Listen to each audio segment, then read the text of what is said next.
listeners. I'm happy to meet you all. This is Dr. S. Maheswari, Assistant Professor of English, Sri Sharada College for Women Autonomous, Salem, Tamil Nadu. Today, I'm going to narrate an interesting tale, a Panchatantra story to you all. And before moving to the story, let's see a short introduction about Panchatantra stories. So, Pancha means the word Pancha means five, Tantra means five tricks or five methods. So, Panchatantra is five methods or five tricks that we should all follow to succeed in our life. So, the Panchatantra is a collection of ancient Indian animal fables written in Sanskrit verse and prose. The earliest recorded work is attributed to Vishnu Sharma and dates to about 300 BCE. However, the fables are likely much older and may have been passed down orally for generations.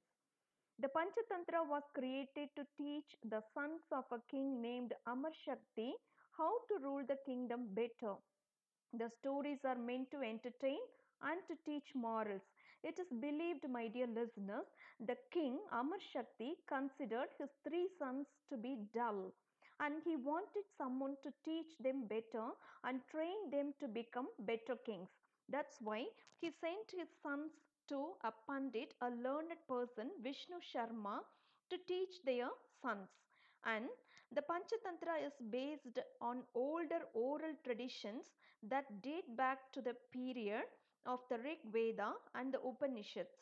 The original Sanskrit work may have come into being at any time between 100 BC and 500 AD.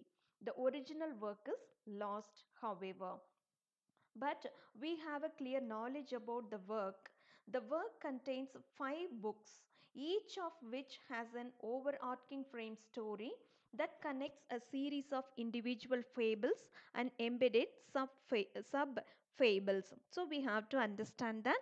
So each is an animal story. That means a fable is an animal story. So here, in every story, there are sub stories as well. Let's see a short description about what is a fable. So, many of you might know this. So, a fable is a made up narrative with characters drawn from nature, such as animals, plants, and other living beings. So, here the animals the animals are attributed with thinking and speaking quality just like human beings. So, in what way we are thinking and we are speaking, the same way the animal characters are presented intellectually. So the animal characters, they come across so many problems in their life and they come out with a problem solving technique. They come out with some solutions for these problems. In that way, Vishnu Sharma has taught those princes in a better way. So that's why a fable is a made up narrative. It's a story with animals and plants and other living things. And usually, the Panchatantra story has a moral at its conclusions, a teaching, a message, a social, a moral message. So, this is how something should be done. If you do something good, you will be benefited. If you do something evil, you will be punished. You will be in trouble. In that way, all the lessons of life are explained clearly at the end of the Panchatantra story. For instance, the fable known as The Hare and the Tortoise has as its lesson that slow and steady wins the race. So we have studied, so we all do study, even the current children, the present day children, they do study about this slow and steady wins the race. So this concept originally it comes from the Panchatantra tales. So the Panchatantra, it was composed 2000 years ago. So it is already, I have told you this. So in the stories were composed 2000 years before ago.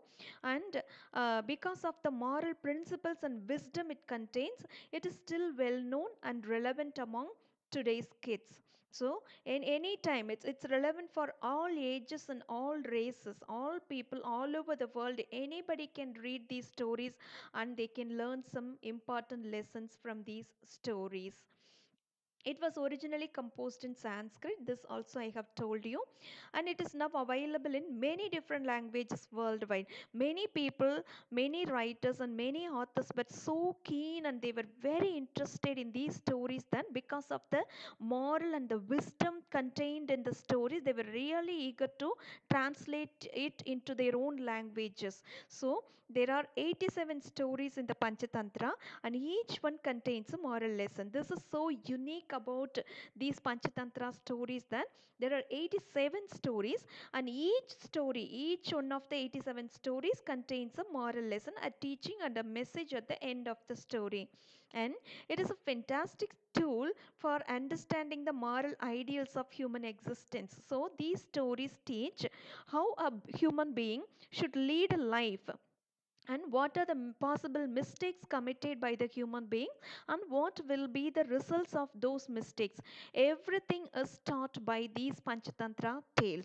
Through these tales one can learn about psychology and moral values. So these stories are deeply psychological too, so that is the very important aspect about this story. Thus the Panchatantra occupies a very important position in Sanskrit literature.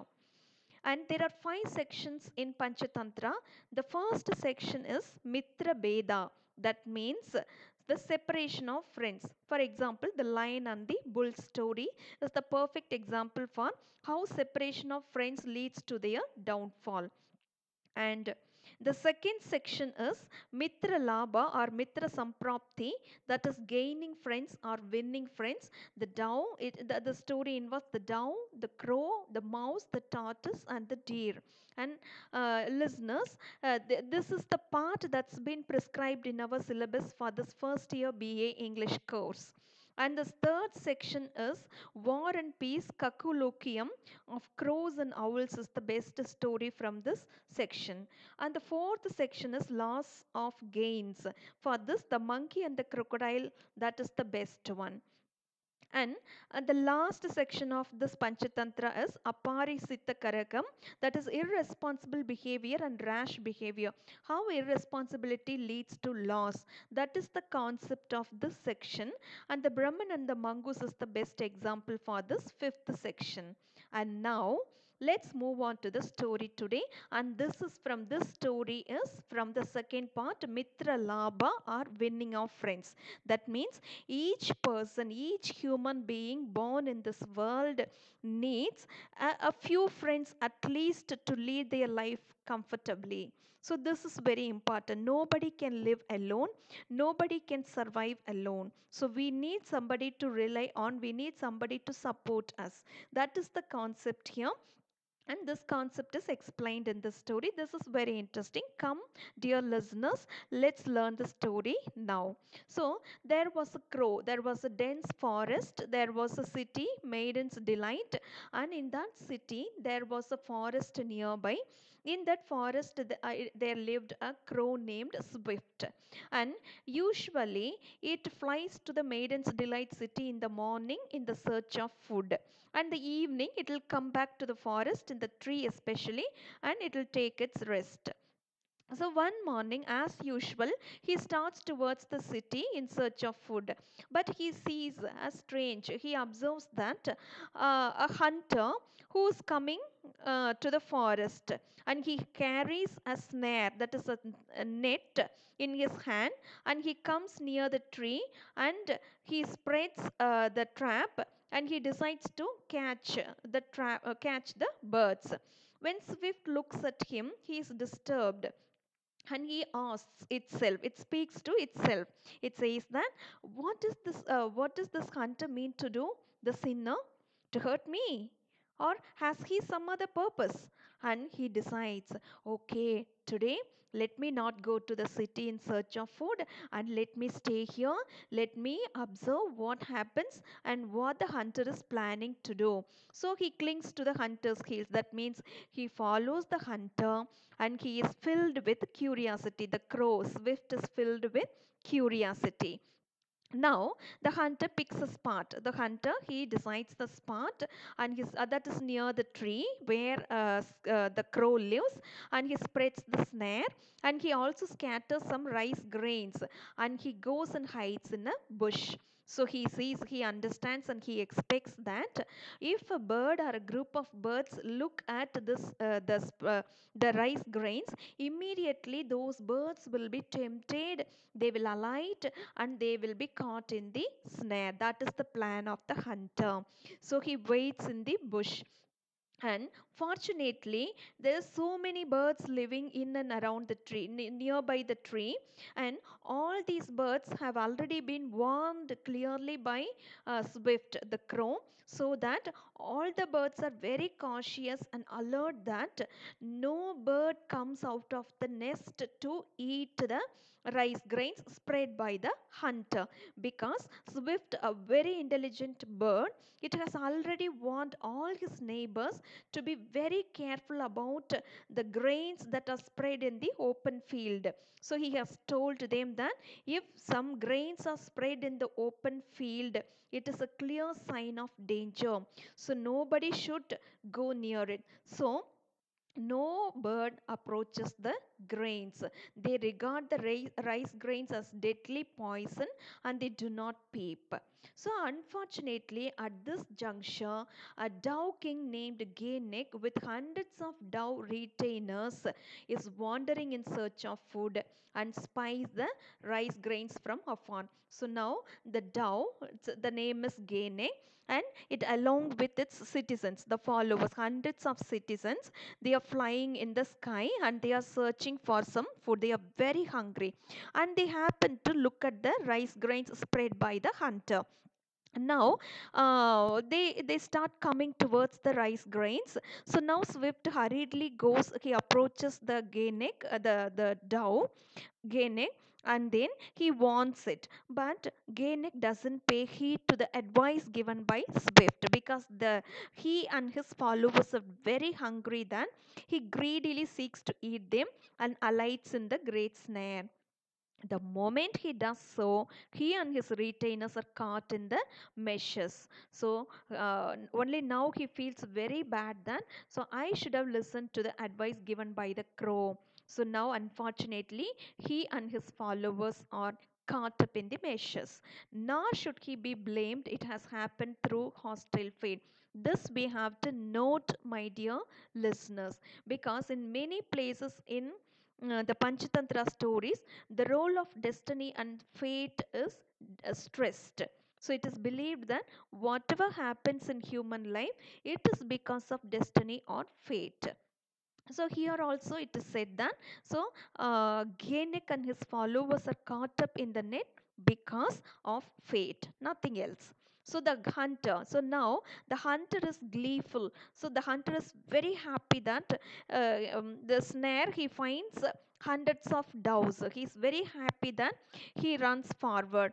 Then Gainek and his retainers, seeing him advancing, they are very distressed by their disastrous position in the snare. They clearly understand that they are going to die. At this time, as a skillful ruler or a king, Gainek, it has the presence of mind to decide immediately, and it says to other doves, we must all agree in purpose, must fly up in unison, and carry the snare away.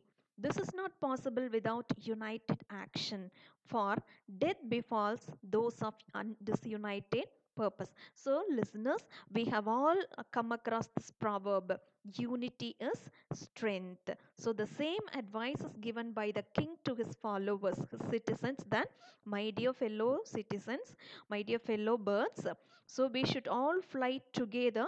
We should all carry the snare along with us, so that that's the only way of escaping from this danger. Now, the doves hear this and they are very eager to live. Yes, we all know that every living being is very eager to live and nobody wants to die. Am I right? Nobody wants to die, even it is an insect or a bird or an animal or a human being, whoever it might be, but nobody wants to die. They will try their level best to live. So now the doves are eager to live, and they unite their efforts to carry the snare away, fly just like an arrow shot into the air, form a canopy in the sky, and proceed without fear. So now They all obey. All the doves obey their king, and they all immediately, the same moment, all the doves fly together, and they all lift and carry the snare along with them. So now the hunter is greatly disappointed and shocked because he didn't expect such a behavior from these birds after all. So he is totally, completely shocked, and finally he decides to follow the doves, because wherever they go, he has to follow. He decides and starts following it. Now, Gainik finds that the hunter is following them keenly. He advises his fellow birds, the fellow um citizens, then, my dear friends, we all should fly above the trees and mountains so that the hunter will give up following us. So again, the doves dutifully obey their king, and they all fly on the above the forest and the mountains. Now this hunter is dejected, and he finally he gives up his following chase. Now, when Gainak sees that the hunter has turned back hopeless, he says to the doves, see, we may travel quietly, for and we can meet a friend. I have a friend named Gold, a mouse, and a dear friend of mine, and he lives in the northeastern quarter of the city, the forest, and then we can approach him. He will cut our bonds in a hurry. So they all reach the place of Gold the mouse and request him to come out and to help them. And Gold, upon listening to the hearing the voice of his dear friend Gene, he happily comes out, and he offers to cut the bonds of the king first, Genek first. But as a right and dutiful king, Genek says that, no, my dear friend, I am very happy that you are very conscious about my safety. But as a king, it's my duty to take care of the welfare of my citizens first. So ensure the safety of my friends. So release them first and then come to me. And Gold is very happy and appreciates his friend, and he frees everybody. All the doves are freed now, and now Gainek very happy, and all the doves thank the mouse Gold, and they all go home again happily. They return to their home. And now, one interesting thing that we have to note here is that, my dear listeners, Swift the crow, it has been following the doves because it is very curious to know what's happening and what will happen. So it has keenly followed the group of doves, and now Swift is astonished to watch all this and wants to be a friend of Gold. But unfortunately, the crows and the mouses are born enemies. They can never be friends. So now, uh, once Swift starts calling Gold out, Gold is not ready to come out. It's very angry. It says that, it shouts at the crow. It says that, no, crow, it's not possible for me and you to become friends because we are born enemies. It's not possible. So you just leave this place and leave me alone. And but Swift is very persistent, that it says that, my dear friend, please understand my good intentions, goodwill. I am not your enemy. I'll not do any harm to you. So let's be friends. So if you don't agree my friendship, if you refuse to become my friend, I will stay here itself. I'll not move from this place. I'll starve and I'll die. So I'm even ready to die for your friendship. So, upon listening to this, Gold is convinced, the mouse is convinced, and he understands the goodwill of the good heart of Swift, and he accepts Swift as its friend. They both exchange food and they are very happy. And this goes like this. After few days, Swift comes to Gold and says that, I am going to leave this city, he says. So Gold is surprised to hear this and asks why. And Swift says that the city maiden's delight is continuously affected by famine and drought. that nobody is ready to feed the birds. Instead, in all the houses, people set snares, they catch birds and they eat because they don't have enough grains to feed themselves. So, it is very dangerous to live in the city. So, that's why I am moving to a nearby forest. So, Swift says.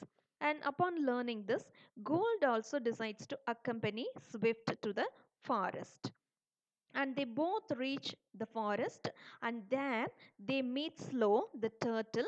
The turtle is the good friend of Swift the crow, and the turtle is very happy to receive them. There is a pond nearby. It's very cool, and it's the water is very sweet, and the situation is the surrounding is very safe. So all the three are very happy. They are together, and later they are also joined by a deer called Spot, and all the four friends live happily. And every evening, all the four friends meet and they converse with each other and they spend their time joyfully. But one day, surprisingly and shockingly, Spot doesn't turn up. The deer doesn't turn up. And other three friends are much worried about the safety of Spot, and they decide to inquire into it. So they all go in search of Spot, and finally they are shocked to find that Spot is caught in a snare.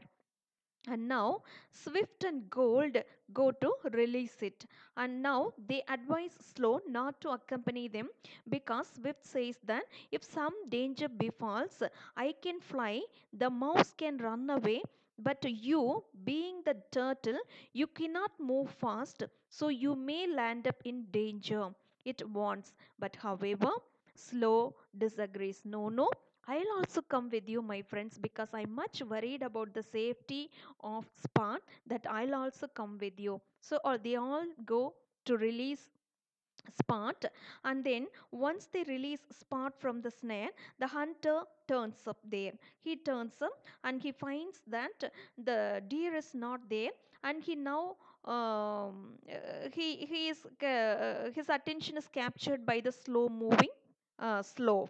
So he is happy. At least he picks up slow and ties its legs, and he is happy that at least I got this turtle. And now other three friends are much worried. So whatever we expected, the same has happened to Slow. And now the three friends, Swift, Gold, and Spot, they hatch a plan. They decide to release Slow from the heinous hunter, the bad hunter. And now Spot pretends to be dead on the banks of the pond, and Swift pretends to peck the eyes of Swift. And now the hunter is very curious. So the hunter is very curious. See that there is a dead deer on the pond and on the banks of the pond, and he lays down Slow and he approaches Spot in happiness. And now meanwhile, gold cuts the bond of Slow, and it is free.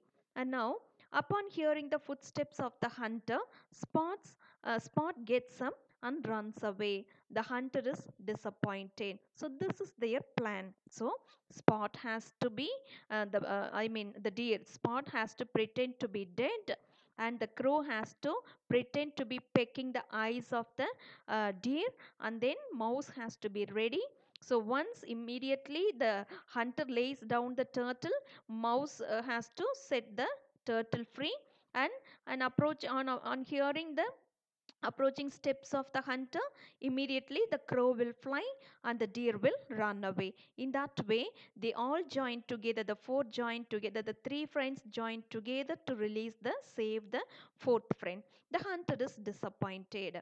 So now the hunter is shocked to see that Slow has also escaped. So he comes back, so in the hope that he would find Slow in its place. But he is very shocked to see that he has also the turtle has also escaped.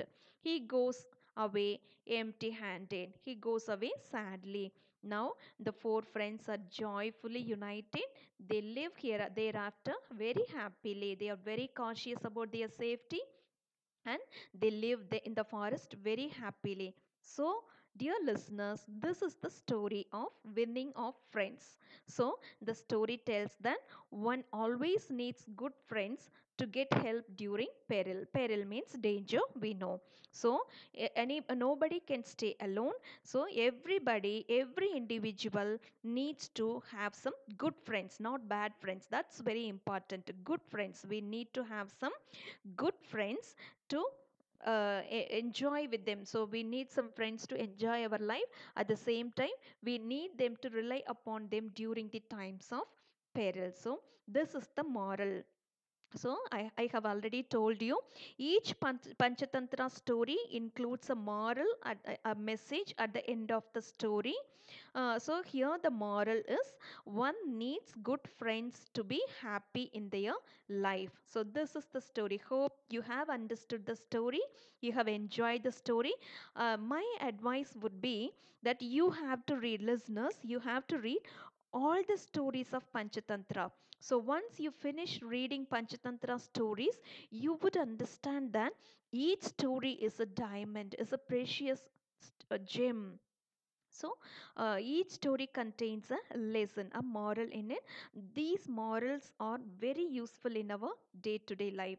So I advise you to read all the stories in Panchatantra stories or tales, and definitely, I assure, definitely you would enjoy each and every story. Thank you for listening.